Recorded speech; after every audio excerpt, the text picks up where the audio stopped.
Good morning students. आज की हमारी थ्योरम है the order of every element of a finite group is finite and less than और equal to the order of the group, that is order of a is less than equals to order of G. यहाँ पर ये क्या कह रहा है कि हमारे पास में जो जी ग्रुप है वो जी ग्रुप क्या है, फाइनाइट ऑर्डर का है, तो उसका जो प्रत्येक एलिमेंट होगा ए, उस प्रत्येक एलिमेंट की ऑर्डर भी क्या होगी, फाइनाइट होगी। अगर हमारे पास में जो ग्रुप जी है, अगर ग्रुप जी की ऑर्डर फाइनाइट है, इन दैट कंडीशन उसके प्रत्येक एलिमेंट की ऑर्डर भी क्या होगी, फाइनाइट होगी, और जो ऑर्डर होगी वो ग्रुप की ऑर्डर के इक्वल या फिर उससे कम होगी। अर्थात ऑर्डर ऑफ ए क्या होगी, less than and equals to order of G के इक्वल होगी। अब हम इसका प्रूफ देखते हैं कि कैसे होगी। Let G is a group of order n implies that order of G अपने को कितना दे रखा है, n दे रखा है, क्योंकि G की ऑर्डर कितनी फाइनाइट है, तो हमने कंसिडर कर लिया कि इसकी ऑर्डर कितनी होगी, n होगी। अब नाउ हमें पता है कि A0 A1 A2 up to an किसको बिलोंग करेंगे, ग्रुप जी को ही बिलोंग करेंगे। A0 तो क्या होता है, आइडेंटिटी एलिमेंट होता है, A1 A2 up to an सारे के सारे एलिमेंट क्लोजर प्रॉपर्टी के कारण किसको बिलोंग करेंगे, ग्रुप जी को बिलोंग करेंगे। बट यहाँ पर ग्रुप जी की ऑर्डर कितनी है, n ऑर्डर है, और यहाँ पर टोटल एलिमेंट कितने हो रहे हैं, n+1 एलिमेंट हो रहे हैं। इट्स मीन्स यहाँ पर एटलीस्ट कम से कम यहाँ पर दो एलिमेंट क्या होंगे, समान होंगे। Two elements will be equal. Let AI equals to AJ, जहाँ पर जो J होगा वो मान लो कि I से तो छोटा होगा, क्योंकि हम किस फॉर्म में जा रहे हैं, A0 A1 A2 up to an के फॉर्म में जा रहे हैं। अर्थात एक J है जो कि I से छोटा है, I की वैल्यू n या n के इक्वल या n से छोटी हो सकती है, और इसकी J की वैल्यू 0 के इक्वल या 0 से बड़ी कुछ भी हो सकती है। अब हमने क्या किया, दोनों तरफ AI into A minus J से मल्टीप्लाई कर दिया, तो ये क्या हो गया, A ऑफ I माइनस के J is equals to A of 0 is equals to E। अब आप इसको क्या कंसिडर कर लो, A की power R is equals to E, जहाँ पर R किसके इक्वल है, I माइनस J के इक्वल है। तो यहाँ से हमें क्या मिला कि जो ऑर्डर ऑफ A होगी वो क्या होगी, less than equals to R। कल हम देख चुके थे कि अगर A की power n is equals to E no, in that condition order of A क्या होता है, less than equals to n होता है। अब यहाँ पर देखो हमारे पास में R की जो वैल्यू है, R की वैल्यू किसके इक्वल है, I माइनस J के इक्वल है, और हमारे पास में ये कंडीशन भी है, ठीक है।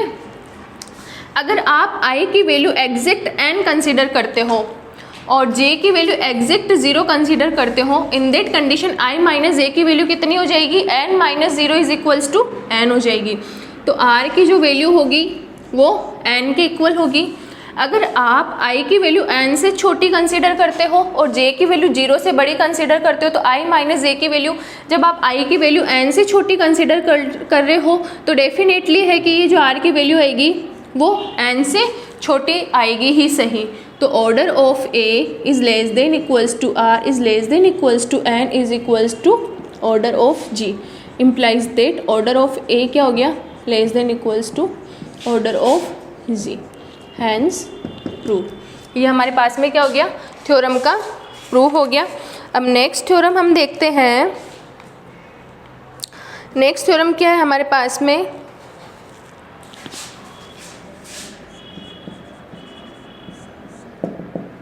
if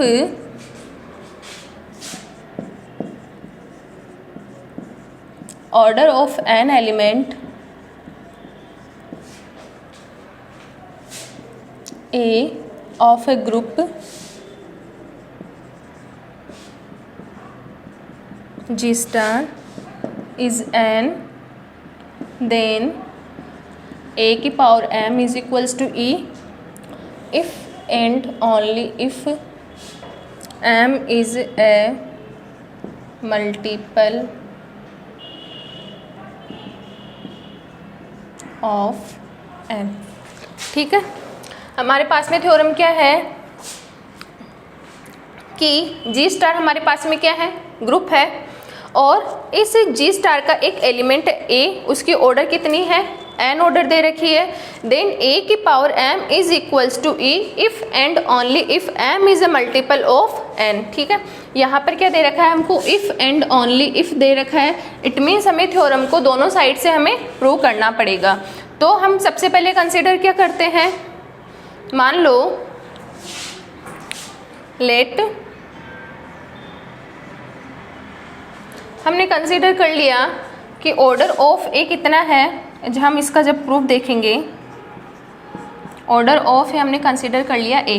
ठीक है, और लेट ए की power M is equals to e हमने कंसीडर कर लिया। अब इफ़ एंड ओनली इफ़ में क्या बताना है, M is a multiple of N. हमारे पास में ए की ऑर्डर कितनी है, एन ऑर्डर है, और ए की पावर एम भी हमको कितना दे रखा है, ई दे रखा है। तो अब हमें बताना है कि एम जो होगा वो एन का मल्टीपल होगा। अब चूंकि एम और एन क्या है, यहाँ पर पूर्णांक है, ठीक है, तो हम डिवीज़न एल्गोरिथम पढ़ चुके हैं। डिवीज़न एल्गोरिथम क्या बोलता है कि किसी भी पूर्णांक को हम किस तरीके से लिख सकते हैं, वो हम अभी देखेंगे।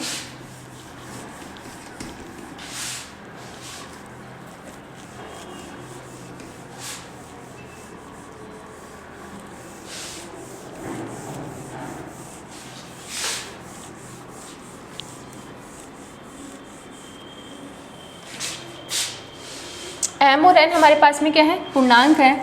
तो there exist Q and R belongs to Z such that M equals to N Q plus के आर, जहाँ पर आर क्या होता है, रिमाइंडर होता है, और आर की जो वैल्यू होती है वो एन से छोटी और 0 से इक्वल या 0 से बड़ी हो सकती है। यहाँ पर जो रिमाइंडर आर होता है उसकी एन से तो एग्जैक्टली लेस देन होती है और 0 के इक्वल या 0 से बड़ी हो सकती है। नाउ ए की power m equals to e, m की वैल्यू आप यहाँ पर पुट करोगे एन क्यू प्लस के r is equals to e, a की power n q into a की power n r is equals to e, a की पावर एन ई की पावर क्यू इंटू ए की power are equals to e, a की power are equals to e मिल गया। अब ए की power are equals to ई है, implies that are बराबर क्या होगा, 0 होगा, क्योंकि आप इसको क्या लिख सकते हो, ए की पावर 0 लिख सकते हो। तो आर बराबर 0 जब आप इस इक्वेशन में पुट करोगे तो हमें एम इक्वल्स टू क्या मिलेगा, n q, implies that m is multiple of N. ठीक है, अब हम ऐसे लेके चलते हैं conversely, let m is multiple of n and order of a, n equals to क्या दे रखा है, एन दे रखा है, और अब हमें प्रूव करना है ए की power M is equals to a. तो इसके लिए हमें, चूँकि एम क्या है, एन का मल्टीपल है, इसलिए m is equals to N q, a की power M is equals to a की पावर एन क्यू, ए की power m equals to a की पावर एन इंटू क्यू, और ए की पावर एन यहाँ से ए की power n equals to e मिल जाएगा। तो ए की power q equals to e, implies that a की पावर एम क्या मिल गया, ई मिल गया। तो इस थ्योरम को हम इस प्रकार भी लेके चले और नेसेसरी और कन्वर्स वाली कंडीशन भी लेके चले, और हमने इस थ्योरम को प्रूव कर दिया। अब हम कुछ कोरोलरीज देखते हैं।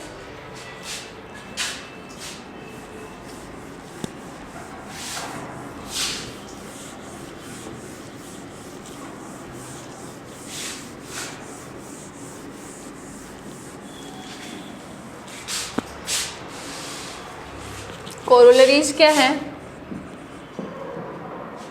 The order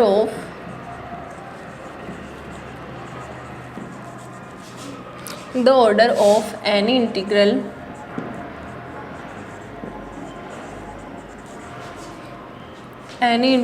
power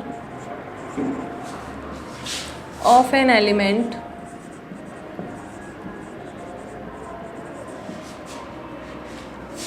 A of a group G star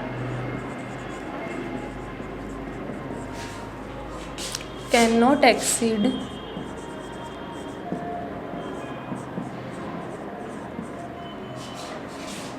the order of the element.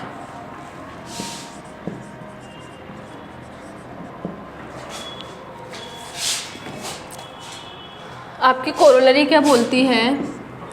The order of any integral power of an element A of a group G star can not exceed the order of the element. अर्थात मान लो जी star क्या है हमारे पास में, group है, ए जो है इस ग्रुप जी का कोई भी एलिमेंट है। अब यहाँ पे क्या कह रहा है? The order of any integral power of an element, मतलब उस एलिमेंट की कोई भी इंटीग्रल पावर, अर्थात ए की पावर के, जहाँ पर के किसको बिलोंग करता है? जेड को बिलोंग करता है। तो ये कह रहा है कि इस एलिमेंट की जो ऑर्डर होगी can not exceed the order of the element. Exceed से मतलब है कि अधिक नहीं हो सकती है, किससे? The order of the element. अर्थात इस ए की जो ऑर्डर होगी, इसकी ऑर्डर से इस ए की पावर के की जो ऑर्डर होगी ना, वो हमेशा इस ए की ऑर्डर से कम ही आएगी, मतलब इससे कभी ज़्यादा हो नहीं सकती। हो सकता है इक्वल भी आ जाए बट इससे कभी ज़्यादा नहीं आएगी। अर्थात हमें प्रूव क्या करना है? ऑर्डर ऑफ ए की power k is less than equals to order of a, हमें प्रूव करना है। तो हम लेके चलते हैं let order of a is equals to n consider कर लिया हमें। अब हमें क्या देखना है? ए की पावर के एन, ठीक है। तो इसको हम किस प्रकार लिख सकते हैं? ए की पावर एन के, ए की power N implies that a की पावर एन इक्वल्स टू ई आ जाएगा यहाँ से तो, और ए की पावर के इक्वल्स टू ई आ गया। अर्थात ए की पावर के की पावर एन किसके इक्वल आ गया? ए के इक्वल आ गया। Implies that order of a की पावर के जो होगी वो less than equals to n होगी।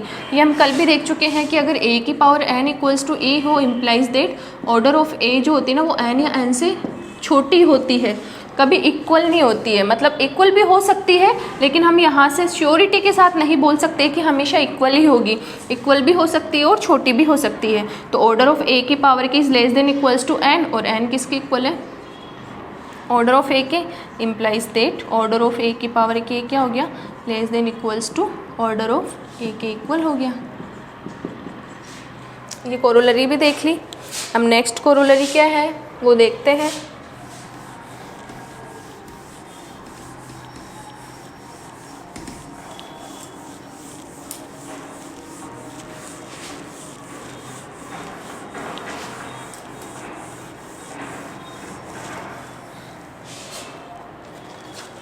Corollary 2,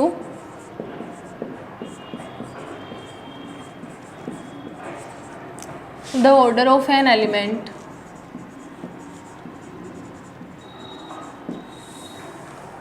A of a group G star is equal to that of its inverse।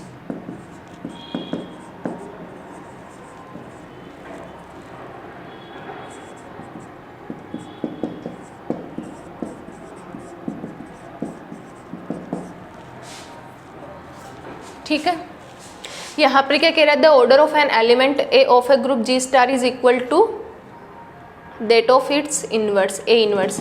अर्थात ये कह रहा है कि जी स्टार हमारे पास में क्या है? कोई भी ग्रुप है और अगर उसका कोई एलिमेंट ए है तो ए की ऑर्डर और उसकी इनवर्स की ऑर्डर आपस में क्या होगी? इक्वल होगी। तो हम इसका प्रूफ देखते हैं कैसे होगी। लेट ऑर्डर ऑफ ए क्या कंसिडर कर लो? N order of a inverse क्या कंसिडर कर लो? एम। इस थ्योरम का प्रूफ देखने के लिए हमें इसका यूज़ लेना पड़ेगा। यहाँ पर क्या बोल रहा है कि जो ए की इंटीग्रल पावर होती है, उस ए की इंटीग्रल पावर की जो ऑर्डर होती है ना, हमेशा उस ए की ऑर्डर से हमेशा लेस देन और इक्वल्स टू, अर्थात उससे कम या इक्वल हो सकती है। अब यहाँ पर बताइए कि जो ए इनवर्स है वो क्या है? ए का इंटीग्रल पावर ही तो है एक तरीके से। इंटीग्रल पावर से आप समझ लेना इंटीजर, और इंटीजर -1 क्या होता है? इंटीजर होता है। तो ऑर्डर ऑफ ए इनवर्स जो होगा वो less than equals to order of a, अर्थात m is less than equals to n हो जाएगा। अब आप ए को क्या लिख सकते हो? ए इनवर्स की पावर इनवर्स अर्थात ए क्या है, ए इन्वर्स की इंटीग्रल पावर है, ठीक है। तो अगर ए इन्वर्स की इंटीग्रल पावर है तो ऑर्डर ऑफ ए क्या हो जाएगा, less than equals to order of a inverse, अर्थात n is less than equals to m. ये हो गई सेकंड इक्वेशन। और फर्स्ट और सेकंड इक्वेशन से हमें क्या मिल जाएगा, एम इक्वल्स टू एन मिल जाएगा, अर्थात ऑर्डर ऑफ ए किसके इक्वल आ जाएगा, ऑर्डर ऑफ ए इन्वर्स के इक्वल आ जाएगा। इन थ्योरम्स का प्रूफ अच्छे से देखना, ये थ्योरम सारी की सारी बहुत इजी है। हमने कौन सी थ्योरम्स पढ़ी है, सबसे पहले हमने देखा कि अगर हमारे पास में कोई भी ग्रुप जी है, अगर उस ग्रुप जी की ऑर्डर अगर फाइनाइट है, इन दैट कंडीशन उस ग्रुप जी के अंदर जितने भी एलिमेंट्स होंगे उन सारे के सारे एलिमेंट की ऑर्डर भी फाइनाइट होगी और जो जी की ऑर्डर है उसके इक्वल भी हो सकती है या उससे कम होगी, अर्थात ग्रुप की ऑर्डर से कभी भी ज़्यादा नहीं जाएगी एलिमेंट की ऑर्डर। और अगर जी की ऑर्डर इनफाइनाइट हो, इन दैट कंडीशन हम श्योरिटी के साथ कुछ भी नहीं बोल सकते हैं कि प्रत्येक एलिमेंट की ऑर्डर फाइनाइट होगी। फर्स्ट थ्योरम हमने ये देखी। सेकंड हमने क्या देखा कि अगर a की power n is equals to e है, ठीक है, अर्थात a की ऑर्डर कितनी है, n है, और अगर a की पावर m भी e के इक्वल है तो m n का मल्टीपल होना ज़रूरी है। और दो कोरोलरीज हमने देखी, कोरोलरीज के अंदर हमने क्या देखा कि पहली बात G कोई ग्रुप है, अगर G कोई ग्रुप है तो उसके अंदर कोई एलिमेंट A है तो A और A इन्वर्स अर्थात उस एलिमेंट और उस एलिमेंट का जो इन्वर्स एलिमेंट होगा उन दोनों की ऑर्डर क्या होगी, आपस में इक्वल होगी। साथ ही साथ हमने ये भी देखा कि अगर हमारे पास में A कोई एलिमेंट है और अगर उसकी कोई इंटीग्रल पावर है तो उस इंटीग्रल पावर वाला जो एलिमेंट होगा उस एलिमेंट की जो ऑर्डर होगी वो हमेशा उस एलिमेंट की ऑर्डर के इक्वल या उससे कम ही आएगी। ये थ्योरम्स हम देख चुके हैं, नेक्स्ट थ्योरम हम कल देखेंगे। Okay, thank you so much.